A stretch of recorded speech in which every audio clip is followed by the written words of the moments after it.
কারণ নবী সাল্লাল্লাহু আলাইহি ওয়াসাল্লাম ইফতার রতাবাতিন, আল্লাহর নবী তাজা খেজুর দিয়ে ইফতার করতেন মাগরিবের সালাতের পূর্বে।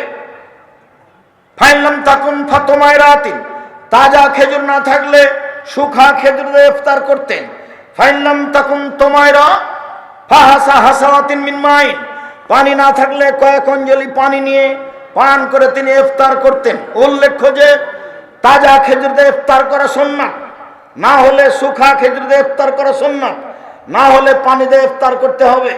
রাজশাহী চাঁপাইনবাবগঞ্জের ফজলি আম যতই দামি হোক না কেন ইফতারের যোগ্যতা রাখে না। আঙ্গুর ইফতারের যোগ্যতা রাখো না। টাটকা খেজুর দিয়ে ইফতার করতে হবে, সম্ভব না হলে শুকনা খেজুর, সম্ভব না হলে পানি। বিসমিল্লাহ বলে পানি মুখে দিতে হবে। আল্লাহু আলাকা সুমতু আলা রিজকে ইফতার, তো এই হাদিস ঠিক নয়, এই দোয়া পড়া যাবে না।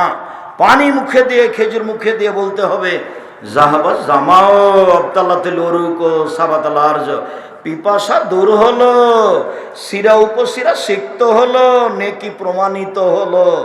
বিসমিল্লাহ বলে পানি মুখে দিবেন। আল্লাহুম্মা লাকা সুমতু আলা রিজকে ইফতার, তো এই হাদিস চলবে না। আজীবন বলে আসলাম যে ওটা বাদ দেন, ওটা কথা বলিয়েন না, ওদিক থাক।